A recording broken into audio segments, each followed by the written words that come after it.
Hello, everybody, and welcome to Office Hours, where we answer your media and tech-related production questions every single day right here. You found us. Thank you for being here. Alexander Knight in Port Coquitlam, British Columbia, is our reader today. Alexander, what's up first? First one is from Jesse Kester in Glendale, and here on the panel, what's all this chittering on the Discord about Resolve AI Multicam editing? I doubt anyone on the panel could demo an entire workflow in a matter of minutes that would change how I approach multicam editing. Prove me wrong. Somebody laid down a gauntlet, and Jesse is here to pick it up and roll with it. Jesse, what do you got? I'll take that challenge. Let's take a look at what's going on with DaVinci Resolve these days. Before we jump into Resolve, I do just want to jump over to Activity Monitor to get the baseline systems at about 3 to 4% and users at about 11 to 15%. So let's jump into Resolve and go over this multicam editing workflow that they've got built. Oh wait, I didn't show you that. There's the Activity Monitor at 3 to 5% for system and 11 to 15 for user. Now let's jump into Resolve. So what we're going to do is, just as quick as we can, bring in a multicam project. These are 3 files, a wide, a close, and a close of a 2-person interview with 2 mics, 2 people, 3 cameras. This was captured using the ATEM to trigger the record on all 3 Blackmagic pockets. So time code is synced, which is something that you want. You create a multicam clip, make sure that your angle sync is based on time code, and then you create that multicam, drag it into your timeline, switch over to multicam editor, and you'll see your 3 angles, guest, host, and wide shot. And now you can go over to the AI tools yonder, and these are your settings for how to do your AI multicam SmartSwitch. By default, your minimum edit duration is set to 1 second. That feels a little bit too snappy for me, because if you're thinking about your minimum edit, you got to think about how long it takes for a director to call ready camera X, cut camera X, and 1 second is a little too fast for that call to be made and executed. So I bumped that up to 2 seconds. If you want it to be even more human, you'd go to 3. Edit change delay defaults to 0.3, which again feels a little bit too snappy for me. When someone starts talking, I want about 1 second of delay for the director to call cut camera 3 or cut camera 2, and then the editor to actually hit that button. Here's where things get a little bit more interesting. You can automatically detect the wide angle. I don't like to do that. I like to tell it which one is the wide angle. And then you can let it know the wide angle frequency, how often you want to go back to that wide angle. So when people are talking, it tends to go to the person who is speaking, but it can go to reactions. It can sense when someone is moving around, or if there's silence, it might go to the wide.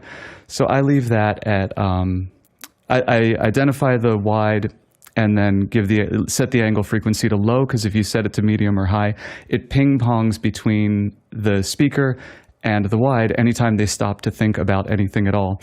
I like to use the wide for intros and outros, especially if we're going to YouTube and you want to be able to put up a couple, like a subscribe and a couple of recommended videos. You want the outro wide, not thumbnails popping over people's faces. And I like to use the wide angle for silence. We're going to go with quality faster. And now I'm going to click Analyze, and you'll see that it starts to chug along. And before we leave this environment and get back to the show regular, let's pop over to Activity Monitor for a moment and see what kind of damage we're doing. The system is still hanging tight between 11 and 15. User has gone up a lot, but not enough that I'd be worried right now about pushing the system past capacity. You can see down here is what was going on before we clicked render, and then this is as the computer is starting to scan the project and make those edits. This will take about, what's it telling us, between 30 and 4 minutes to bake this edit, so we will be able to come back later to see how the AI did in that process. Perfect. Great demo, and we'll look forward to later in the show. We'll let you know when Jesse's machine has finished processing. For right now, Jeffrey Powers has a question about it. Jesse? Actually, yeah, I have a question for Jesse. So if I create, that was a 3-scene thing. Have you tried it with anything like a super source, like bringing in a laptop screen, or if you have multiple people creating, because that's what I do in Adobe, is I will create two-person super source sometimes, and then render that, and then bring that into the overall mix. Do you know if that's going to change how the AI affects that?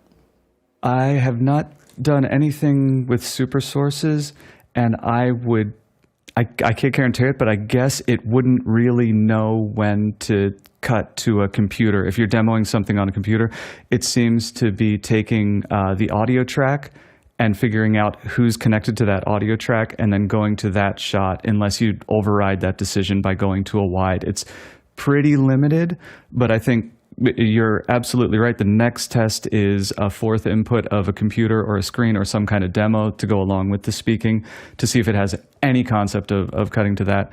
And then the next tool set would be super sources and, really complicated multi-ups. I mean, complicated from the AI's perspective. Yeah, that's a very interesting thought. I mean, if you have a super source that's been applied over the same scene that's in the regular thing, how is it going to tell which of those two shots to cut to when they both sound exactly the same? Alexander has a question. Jesse, I was just wondering, while that thing's crunching away in an activity monitor, could you pull up the GPU history window?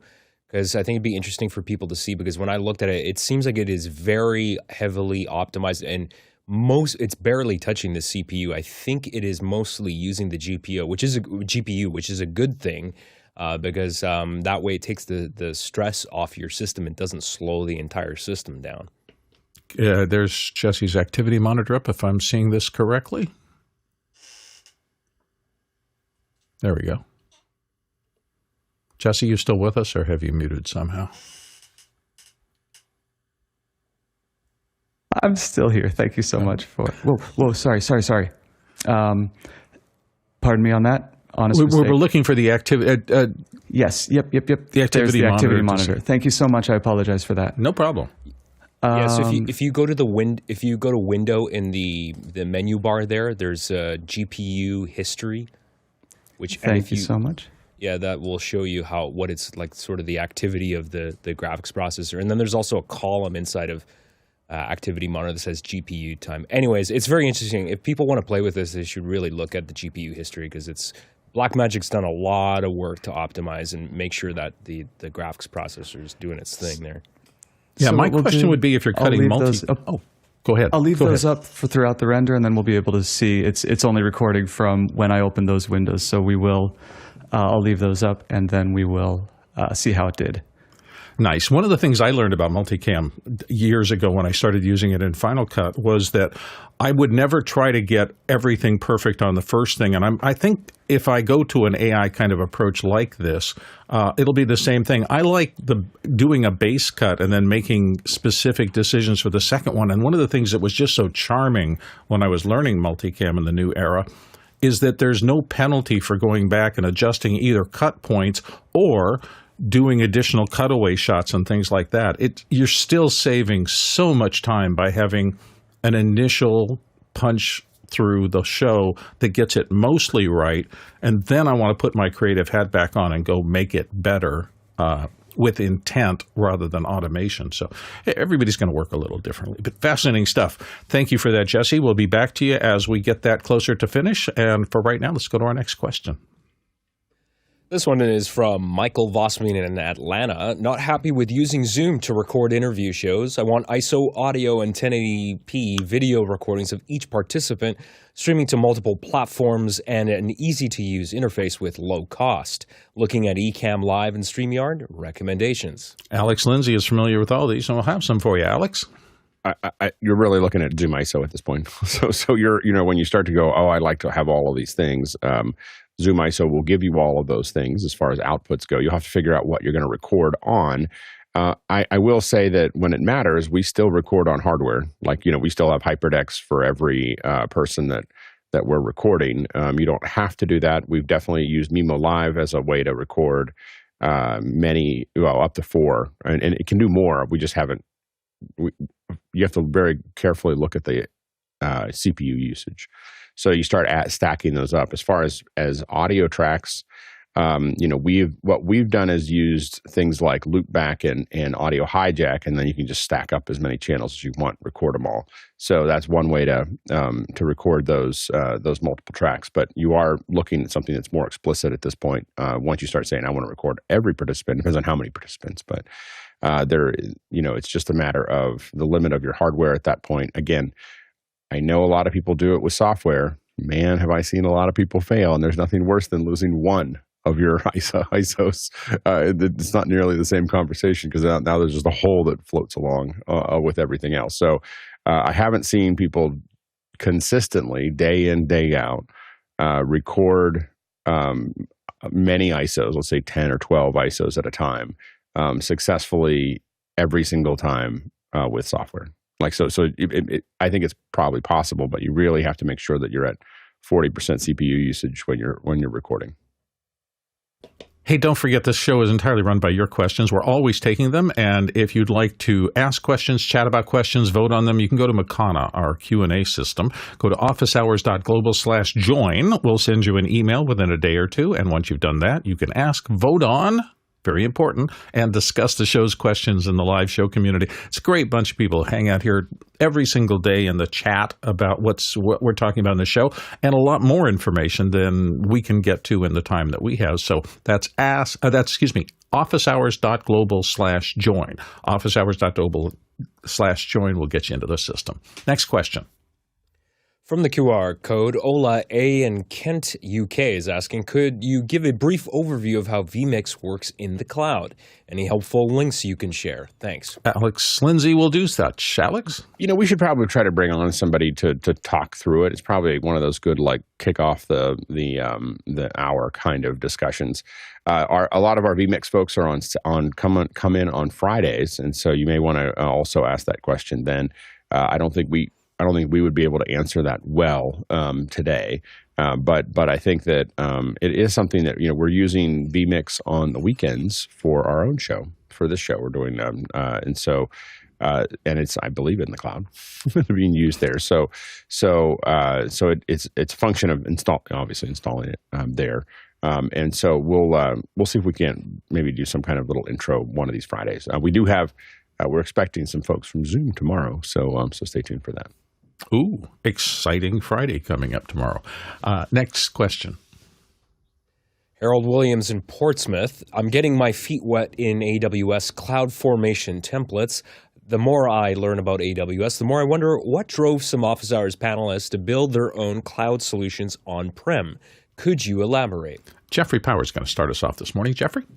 Well, I don't know about the other OH panelists, but if I had the hardware sitting at home, if I had internet bandwidth that could rival whatever, and all I have to do is just basically drill a couple holes into my internet so people can get to where they need to get to, and I can control what they've got, the overall cost could get lower than doing what an AWS would be, since everything's already there. The only problem is when you start to get into really remote situations, like somebody's in a different country, you might run into some problems in connection and latency and things like that.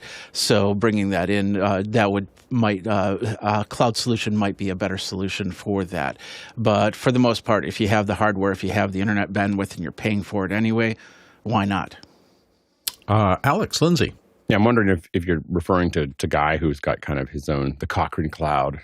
He's got enough bandwidth and enough hardware there to make it all available. So that might be what you're talking about there. And, the cloud is just somebody else's hardware. So it's just a function of, do you want to be able to spin that hardware up at will, or do you, anywhere in the world, or are you fine with doing it in a specific location? And that's, it all comes down to cost, availability, and reliability. Yeah, that does make sense. More options available than we've ever had before. I'm really astonished that individuals can own such computing power that you can run that yourself, but it's up to you how you want to handle it. Next question. Don Foltz in Selinsgrove, Pennsylvania, USA. I use some Birddog PTZ P200 cameras for sports, but the recent changes with Birddog and Bolen have me concerned. The Bolen software doesn't seem as good as Birddog's. Any suggestions for PTZs between $1,000 and $2,000. Jeffrey Powers is going to take a shot at this. Jeffrey? Well, between $1,000 to $2,000 mark, you might want to start looking at some of the PTZ optics options. They also have their Hive options, their Hive software, which just got released into beta, public beta. So you could do a lot of remote if that's what you're looking for. They also have a lot of software that goes back and forth, but like for instance, their camera management tool, but that seems to have been in beta for years now, and it works fairly well for that. But if this Bolen software is not working with Birddog, then there are some other options that you can still use your Birddog software or your Birddog hardware as well. Alex Lindsay. Yeah, the PTZ optics have been on our show, and I think that they're kind of in that range. So you may want to look at those. But many people use the Birddog software, hardware and software. So it's a hard one to get out of right now at that price range. A lot of us are spending a bit more, $5,000 to $15,000 on our PTZs. So this is an area I don't know if there's not that many choices that are high quality in this area. Next question. Andy Kokendorfer in Vero, Florida, USA. Why would a Shure Microflex system sound compressed and thin? We used this on a recent event and the quality was meh. So Courtney Gooden's going to start off with the troubleshooting. Courtney? Well, I don't have one of these, but I can imagine why. Because if you look at it, it's designed for, this Microflex is designed for a conferencing system.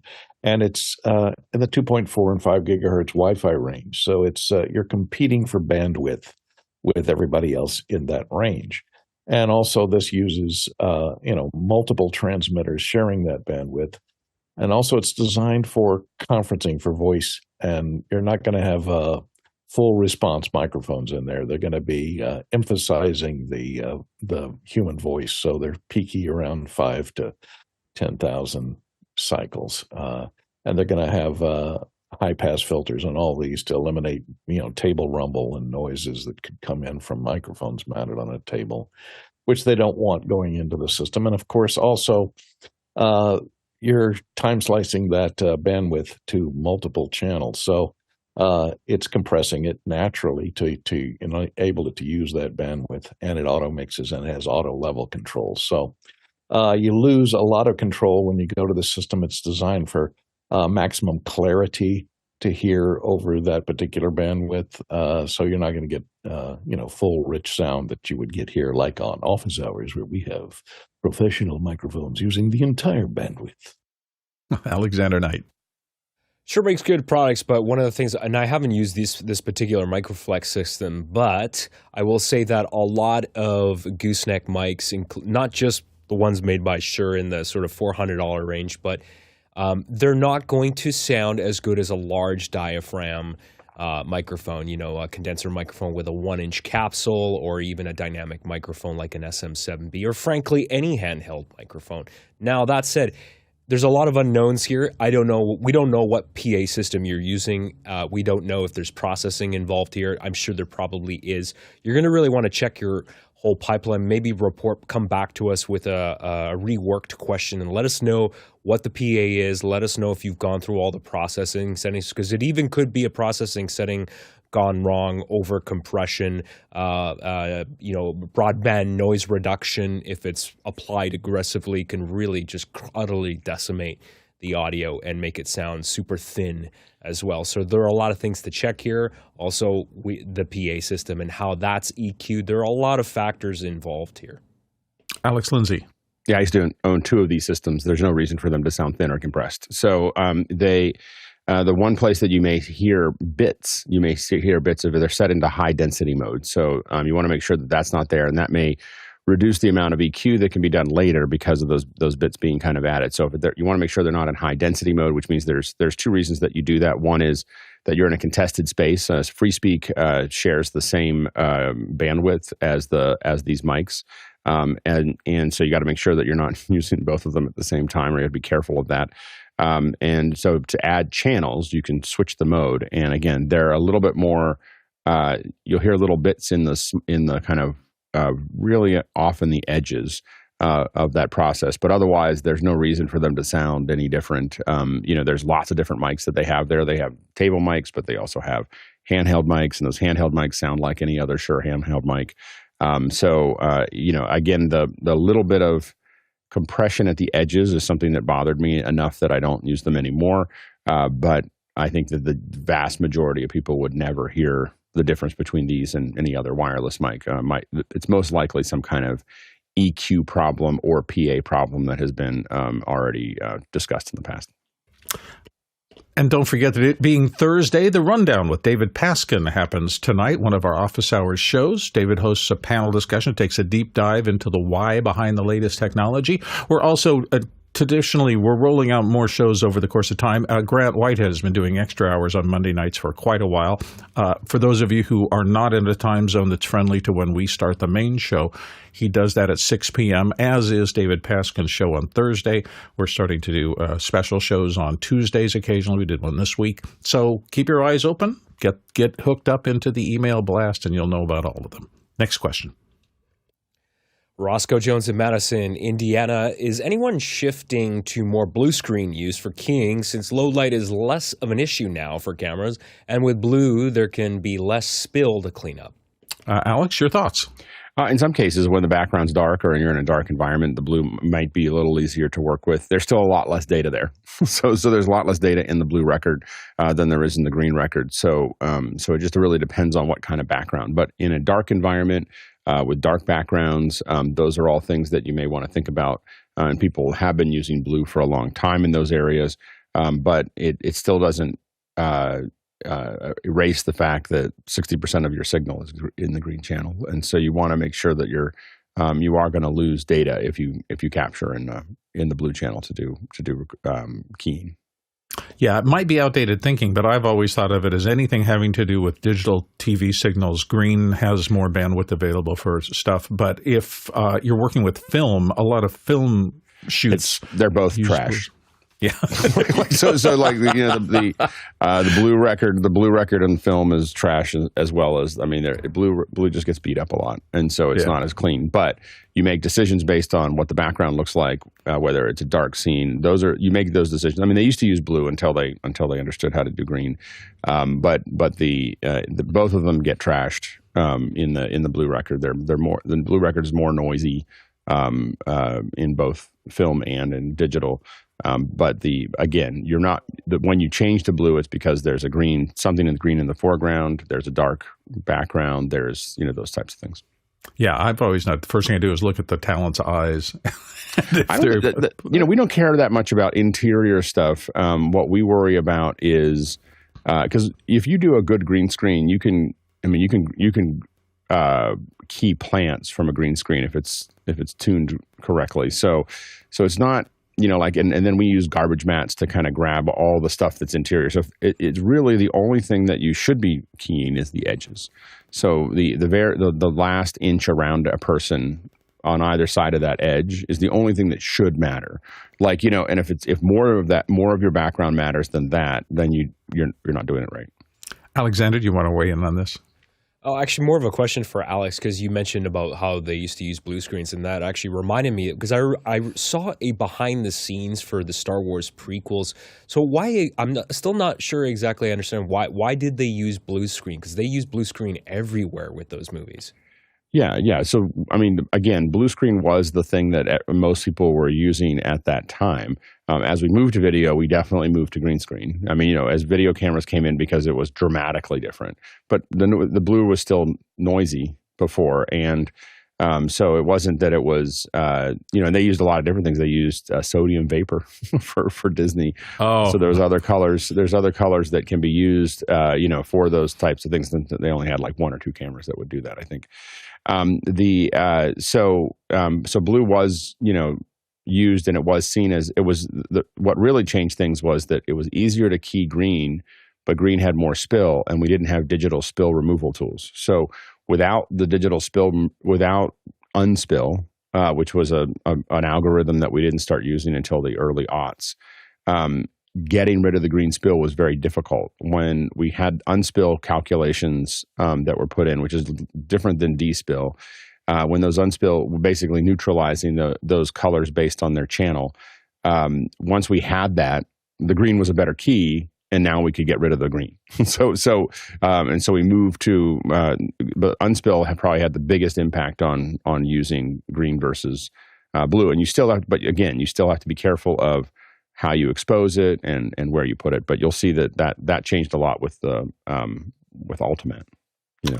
You said two words that still send a shiver up my spine: sodium vapor. I'll never forget when a municipality started saving money back in the 30, 40 years ago and put in sodium vapor lights. That orangey yellow awful light that was very Someone limited just did a spectrum. YouTube thing about that, about how LA has a certain look to it because of sodium vapor, and now they're putting all these LEDs in there, like it ruined everything. I know. These LED lights are, they just look so cold, and I it guess was warm and moody and kind of goldeny, but it's definitely not color correct.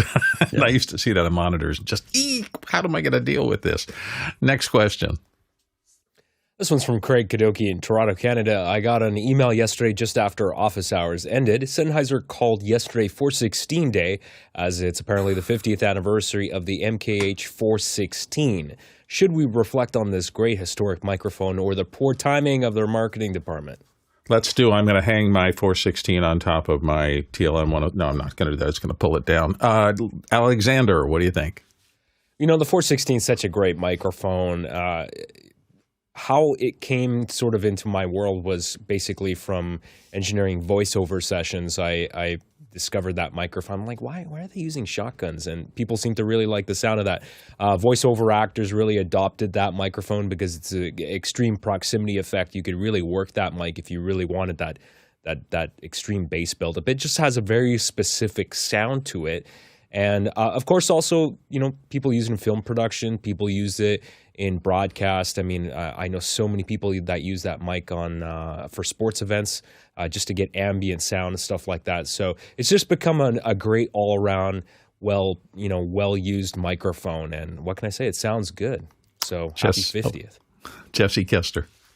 Thank you, Alexander, for handling the first half of that question. I'll handle the second. Shame on you, Sennheiser marketing department. Shame on you and your poor timing. There you go. Courtney, your thoughts. It came out on 416. The email was on 416. But they released it April 16th. Is that what you're telling me? Oh, yeah.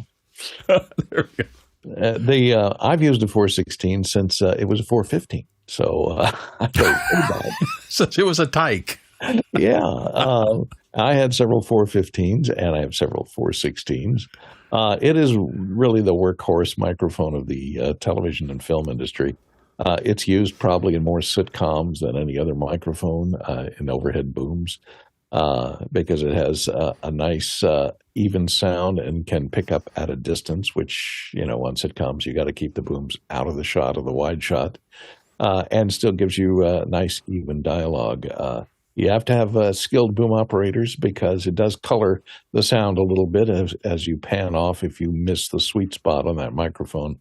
If the boom operator isn't dead on to his angle correctly or her angle correctly, it can sound a little bit muffled. You lose a little bit of the high end. But other than that, I think they're great microphones. They're also used a lot in Foley work.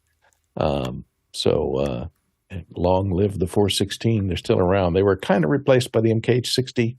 Similar pattern microphone from Sennheiser, RF condenser, but they're very quiet and they haven't improved much on the circuit design except when they went from the 15 to the 16. I had a little beef with Sennheiser about that because they changed the transistors inside to accommodate 48 volts because they went from 12 volt T to 48 volts and they got about 7 dB noisier when they went from the 15 to the 16.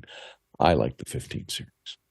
Alexander Knight, you wanted to come back in on this? Two things. One, I think there was a missed opportunity for that 50th anniversary. They could have released a version made out of solid gold. And then I really think there should have been a cake cutting, and Robert Linkrum in the chat said they should have used a 416 to cut the cake. I am holding my 416 that I did this show with for a long time. I got used to them in commercial stuff where I needed a voice profile that cut a little through because I was doing a lot of commercials, and they typically want to have everything really right in your face. And the 416 is easy for me to to work out front and push at, and a great thing. I will also say it got hugely popular because the late, great Ernie Anderson, who was one of the Los Angeles key announcers, he used to do the Love Boat, and when you hear the Love Boat on all those ABC promos that ran just constantly through the turn of the last century, Ernie was using a 416, and people found out about that. And if you want some fun with a 416, there's a YouTube clip of Ernie doing spots at the TV station. He's literally sitting in master control on the TV station doing these promos for ABC. And he had a grumpy day that day. And it's fun to watch he and the director in the middle of all of these tape machines, and he's trying to get way more copy than should have been allowed for that 15-second spot. It's just fun to watch. So there's a little YouTube hint for you. Next question. Tim Snyder in Louisville, Kentucky. Are there any tools or software to help lay out and design flypacks, visual aids, or routing help? Alex, help us out. Yeah, there's a couple different ones. I think that one of our friends of the show, John Barker, has H2R gear, which is a diagram planning for your flypack here. And it's really cool because it allows you to, it kind of forces you to use the right connections. It's not going to let you make mistakes. So I think that's definitely one to check out. I use OmniGraffle because I've been using it for a long time and I'm really comfortable with it. And I kind of need it to be kind of open-ended. I want to be able to add whatever I'm going to add, put it all in. I'm used to using it. So I use OmniGraffle for most of those things. When you look at larger installs, what we typically mostly see is AutoCAD. So when you start to see like a big install, but for flypacks, I think H2R gear, OmniGraffle. We do see some folks use Visio for that.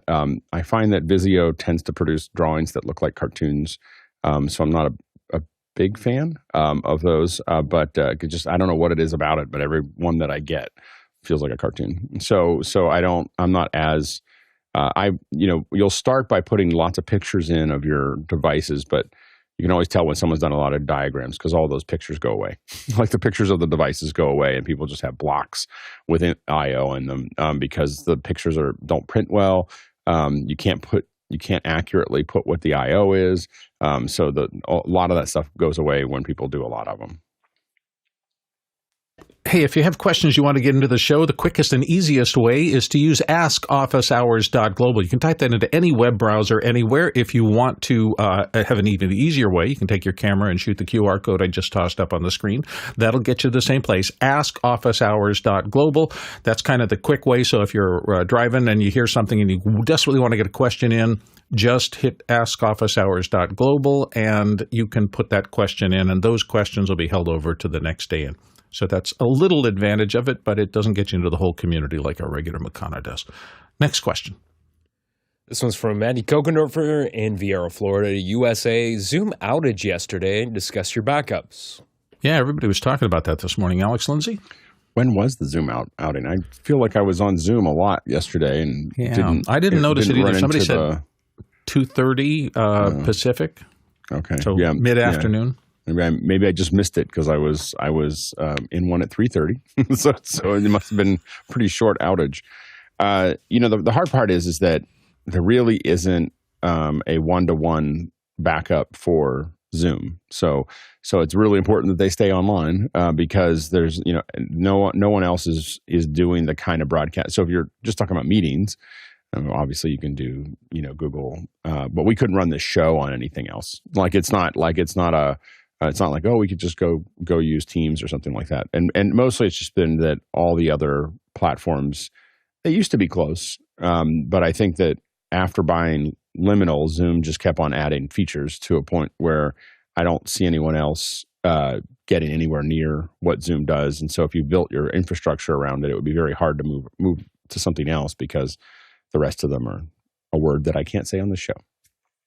Yeah, I think I read yesterday that it was some kerfluffle with the domain name servers and people kept getting 404 errors and things like that. They solved it pretty quickly. I think it was out an hour, maybe an hour and a half. But anyway, it's the world we live in. Alexander Knight, you had thoughts about Billy, this. when I looked at the service status website, it looks like it was related to domain name resolution on zoom.us, but obviously nobody likes downtime. But when I looked at all the timestamps, and it looked like it wasn't down for very long. I think an hour, maybe not even 2 hours. So for me, I guess Zoom has such a good track record. And so for a service like that, yes, it sucks if you had a meeting at that very specific time frame when that was happening. It sucks that it happened. But in reality, for them to recover from that issue within an hour or two, it's kind of a non-issue in considering their general very excellent track record. It'd be ideal if it never goes down. That's virtually impossible. Jeffrey Powers. So I don't know if people remember this, but back when the first year of office hours, we did have a Zoom kerfuffle that ended us taking us over to Google Meet. So yeah, if it's a regular meeting, it doesn't matter. You could just switch over software. I guess my backup right now because I usually do 2 to 3 person interviews would be Restream because it does have some of the features, but it won't do what we're doing on a show like this right here. You'd have to use their software to do any type of switching, which is good and bad in both ways, but it's a way to get a show out if you need to get a show out. If you don't need to get the show out, then just basically reschedule and get the better version out whenever you can. Thank you very much. I understand my video is black. I'm seeing myself, so I guess not. No, you're not. You're fine. Okay, great. Anyway, next question. This one comes from Roscoe Jones in Madison, Indiana. At what point is media technology is no longer an obstacle for a facilitator? And we're going to start with Courtney Gooden on this one. Courtney? Yeah, a facilitator instead of an obstacle. I looked at this article, and it's kind of interesting. It's by a guy who has a company called Wide Plus Close, which strikes fear into the hearts of all sound mixers out there. Because they're using Arri Alexas in live music photography for live streaming, which is something that normally isn't done because of the depth of field, the lack of depth of field, and you have to have a very precise focus puller. But I guess with the technology changing, also you can now color correct and shade the cameras electronically in real time. On a live show. So you mix multiple Arri cameras together into a live stream. They're using it at Coachella, I think, is where they used it as a test bed for this kind of operation. Normally they use video cameras with smaller size sensors or 3 sensors, triple sensor cameras, which are much more forgiving with depth of field when you have a subject matter that's wandering around the stage. You don't know where they're going to be. You're operating under low lighting conditions a lot of times because most of these things are at night. So there's a lot more obstacles in your way to get that cinematic look. But with AI using automatic, focus controls, those kind of things, can keep a fairly sharp image. Things back when I started, concert films were not live, but were shot on 35 millimeter film and edited together later. So you had that cinematic look originally, but now I guess we can get back to that with live concerts. Jesse Kester. I'm going to take a bit of issue with the question because I think this is the journey is the destination type approach. It was never an obstacle. It was always the process of learning these tools and these new ideas was the joy of it. And then at the end, you get this bonus package of whatever the film you are making is. But it's the process. The journey is the destination. There's no obstacle. Never was. Very zen. Alex. I thought the article was funny because I just took someone to task about how bad Coachella looked. so I didn't know. I didn't see this article, but I was like, I just ripped somebody that was related to Coachella about how unsatisfactory and how they hadn't done any innovation for the last decade, and that the color didn't look very good, the cuts didn't look very good, the audio wasn't very good, everything. I basically attacked everything about the coverage of Coachella, other than, hey, you did it in the desert. Like, that's the only plus that you had there. So I don't know. I probably don't agree with that. I think the Airy Live tools are really cool, and I think that what they're doing, going down that path. But I think part of the problem is that I fundamentally think that if you want to watch a film about it, it can be 24 frames a second. But if you want to do live, you need to turn that frame rate up. And we were watching everything. I'm sure they shot it at 24 or whatever, but it was at 30. Because that's what YouTube streams at, is 30. Again, I thought that the color did not snap at all. They were still in stereo instead of 5.1, which is something, I mean, YouTube pays for this, so they should be exercising their ability to do something interesting. And so anyway, I think that that it was a good press release. I'm sure that they got some attention for it there, and I'm sure Airy helped a lot with it. And I think that the Airy Live system is a great move forward. The Super 35 cameras are great, but I don't know if Coachella was a great example of the best use of them. Next question. This one's for me. Courtney, what's new in mini PC land, particularly with the GMKtec products? Ooh, cool. Courtney, what are your thoughts? Well, I just got ordered one yesterday and got it in. I've been testing it.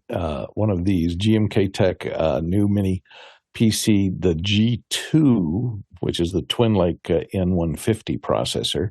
The neat thing about this one is it has 3 video ports on it, 2 HDMI and 1 display, full-size display port. So it can do 3 4K 60 screens. Plus it has 2 gigabit Ethernet ports on it. The one thing I don't like, it's a little bit bigger than, this is let me grab the other one. This is the original GMK that I always show here, which is really tiny. The new one, which is still plugged in and running, you can see is a little bit bigger when compared to the older ones. It has it doesn't have as fast a disk interface as the Melees do. The Melees have NVMe drives in them. These have NVMe connection, but they're running in SATA mode, so it's 5 gigabits or 6 gigabits per second, gigabytes per second, gigabits per second transfer rate and read write on the internal hard drive. But it's the N150 is a little bit faster than the old N100s or the N97s. They come with 12 gigabytes of RAM, and there's a $70 coupon available right now, so you can get them for about $159. And I did just install, I haven't built a project yet, but it did install without any complaints, Resolve 20 beta. So I'm going to try and build a little project on it and see if it can handle that with a plum, or whether it limits it in using any of those new AI features in the Resolve beta. And it looks like it comes in a fancy salmon color too. So that comes, occasionally, mine, it comes with both. It comes with a removable top, and you have a salmon color that you can pop on top. Wow. In case you don't like the black. I used to dismiss that. Salmon flashes with your, avocado appliances in your kitchen. And color coordinate your desktop. I was about to say, I used to dismiss that, but I have so many black devices now that you reach into a bag for a particular thing and you got 14 black boxes in there. Really hard to tell one from the other, so I don't dismiss that as much anymore. All right.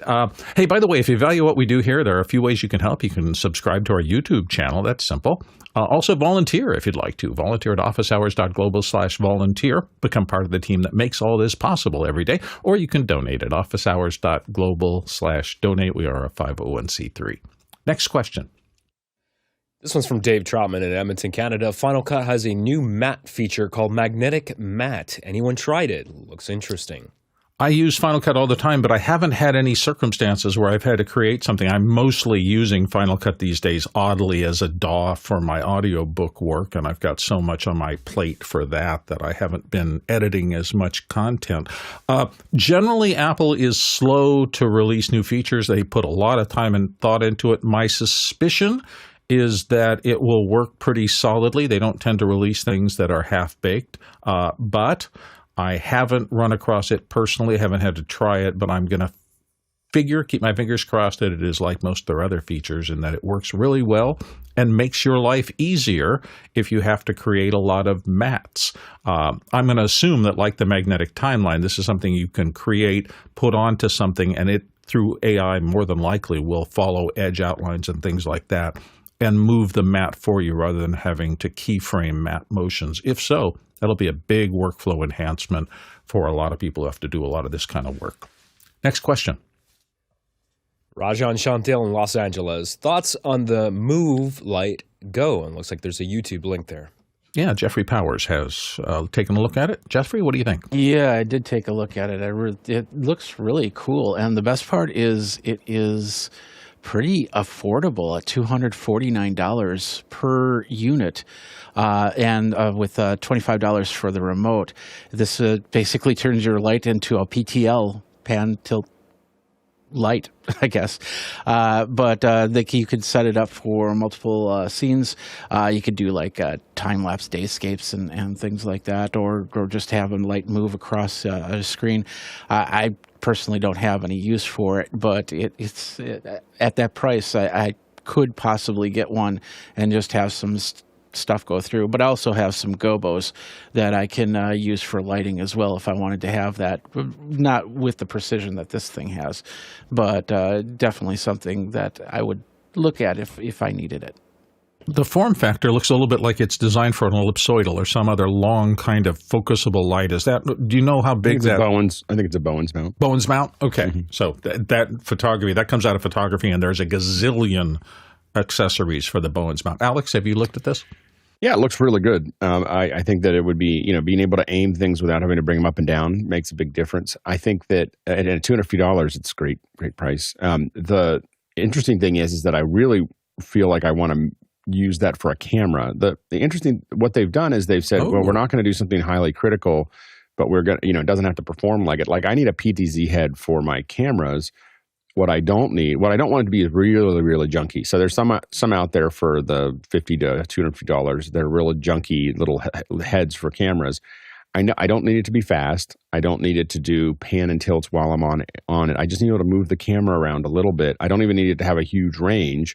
And I'd pay $250 in a heartbeat to put a camera on where I could make fine adjustments to things without having to do it. So that this is close to what we'd love to do. I'd love to rebuild it as a camera mount, to do just what it's doing there, and it doesn't have to be any better than that, just to reframe things.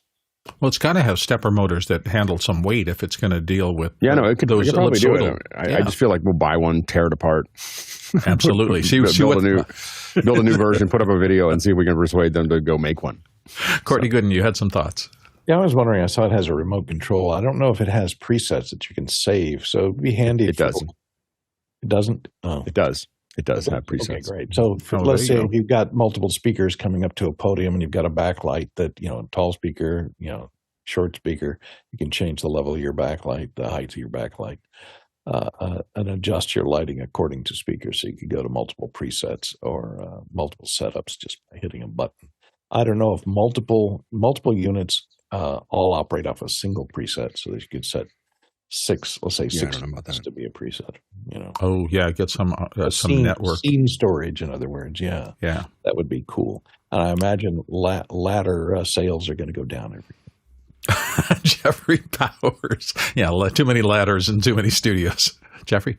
I don't know about the camera, but I know that they do have accessories. I saw that in the video that you can attach to it they had an accessory where they attached a phone to it, so you can use that as whatever you need to. So, but yeah, I'd love to see how that would work for a regular camera and get the precise movements that I sometimes really look for myself in PTZ camera. Well, if they're thinking of a phone mount and using it as a camera controller, obviously they've at least put some mental effort into thinking of it as a generic PTZ head that you can get into, and that's a very attractive price, so we'll see. Next question. This one's coming from the QR code. Jeremy Bro in Massachusetts. I do a lot of sports broadcasting and use the Sennheiser HMD 26 and 27, but I'm looking for options that are not over the ear or on ear. What would you suggest? Thank you. Oh, this is a tough call because we don't really know. Sports broadcasting tends to use headset mics because the great advantage of a boom mic on a boom from a headset is that the mouth to capsule distance stays constant no matter where you look.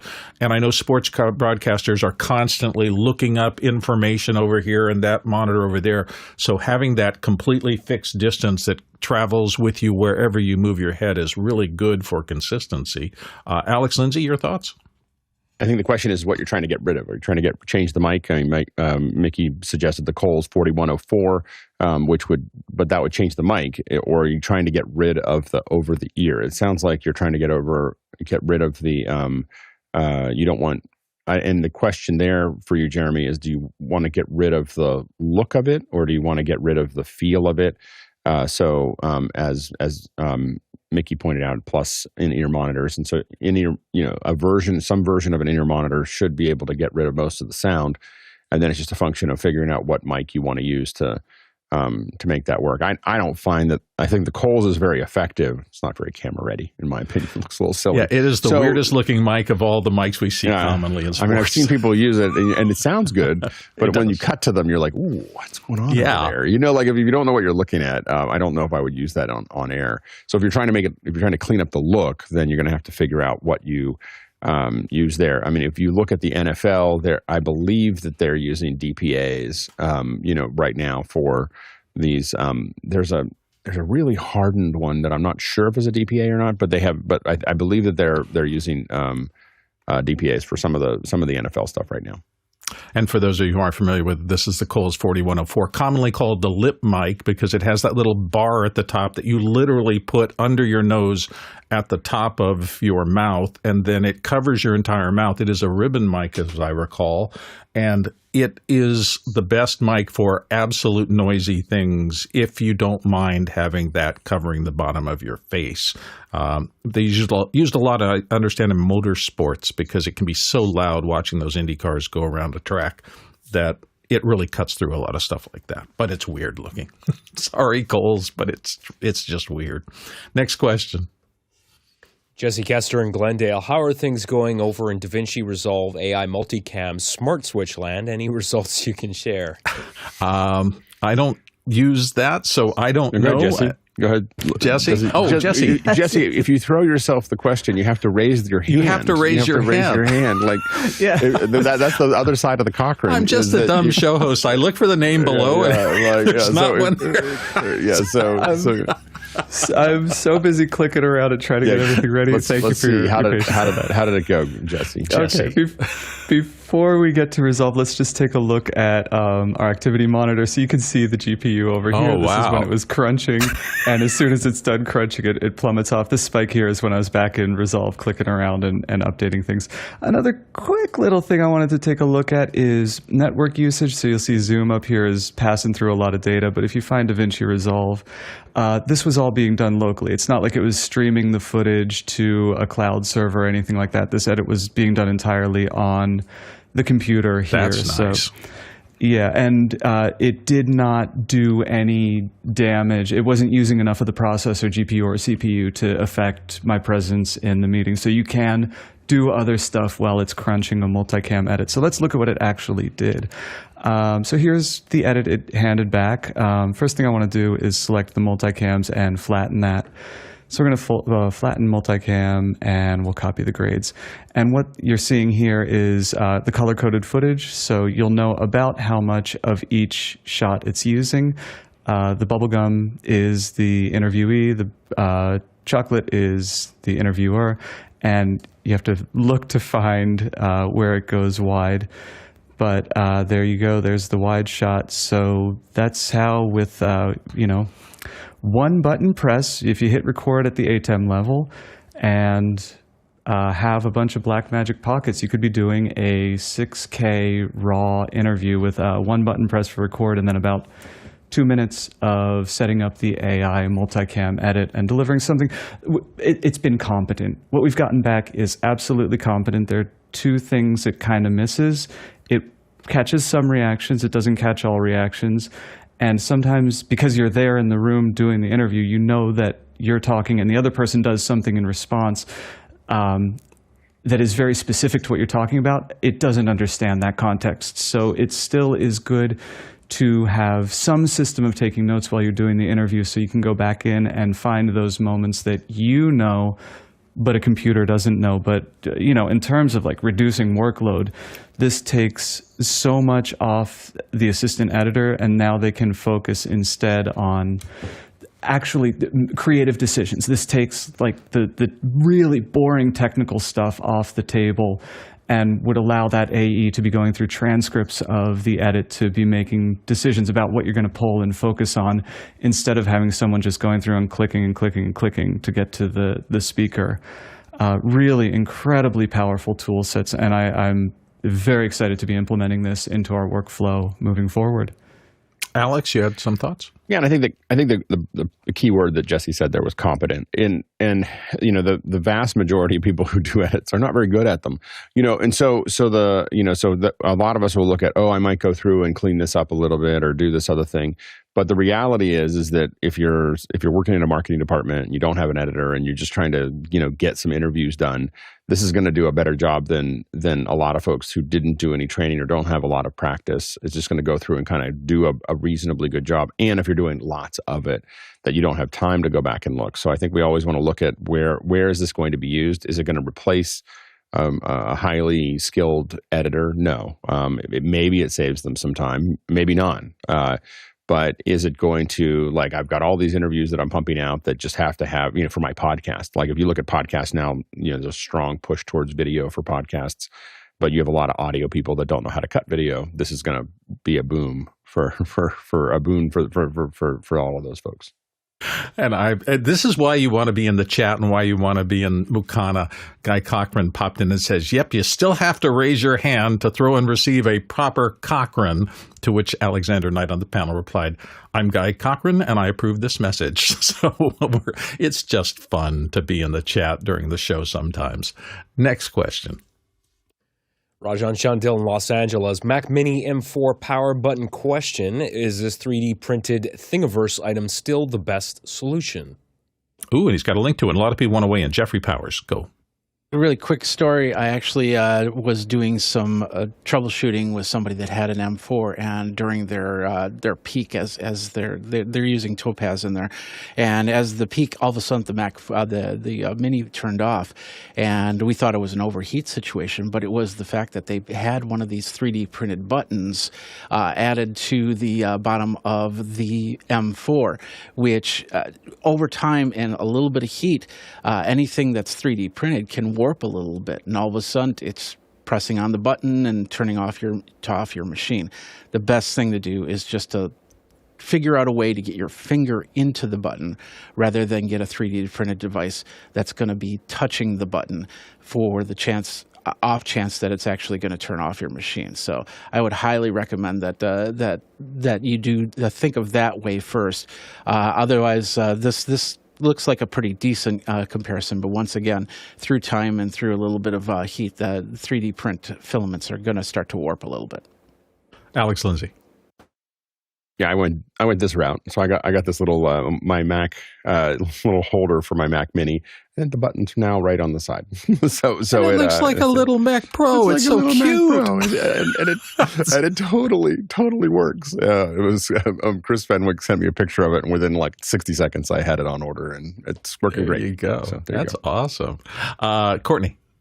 Yeah, I think the design of this is really ill-advised. It's designed to go on the bottom, and you use the weight of the Mac Mini to press down on the top of the Mac Mini to turn it on and off, which means that, like Jeffrey said, it's going to be problematic. You set your coffee on top of the Mac Mini or something, boom, it turns it off.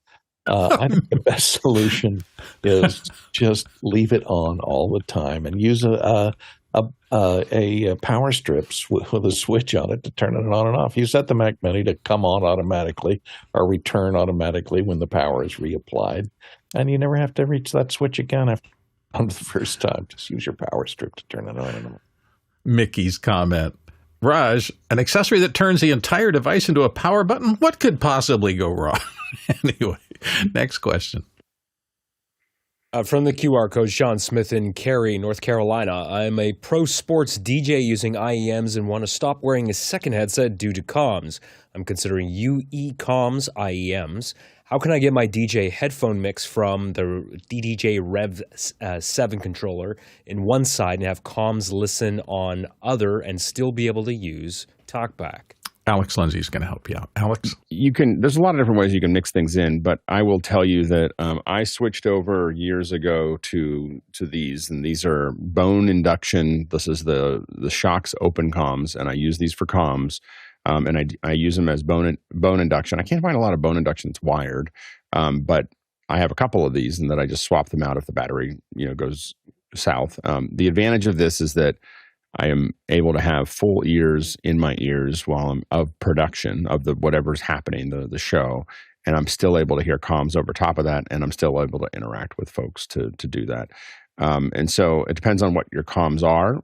If you have wired comms, then you're going to need to figure out how to convert from 2-wire to 4. Sometimes you have to convert from 2-wire to 4-wire, and then you're going to mix those in and pan them in a small mixer. Alexander Knight, you have a quick one?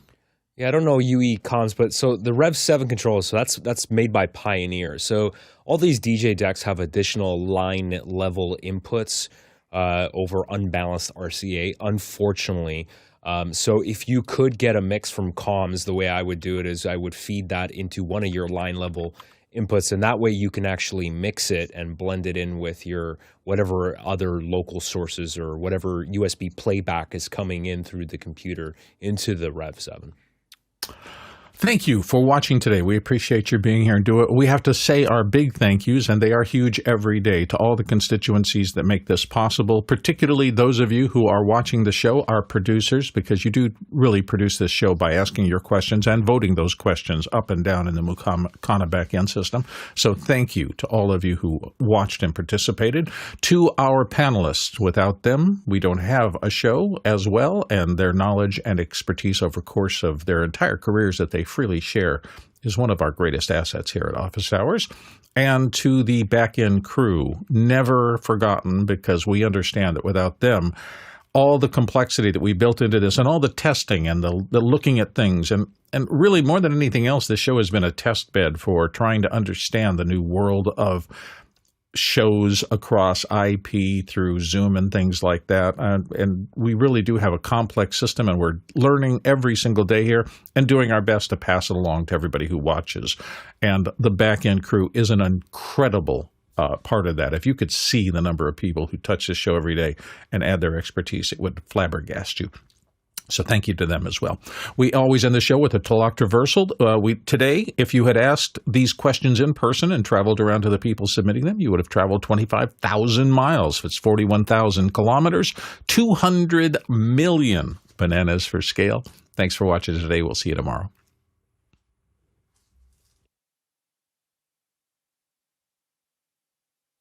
I think you'd end up taking an output from that Pioneer and putting it into something else, like a Studio Tech box. Oh, there you go.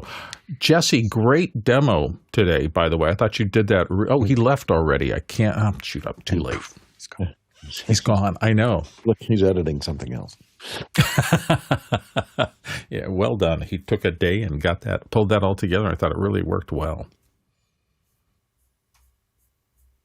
Okie dokie. Have a good day, everyone. See you all mañana.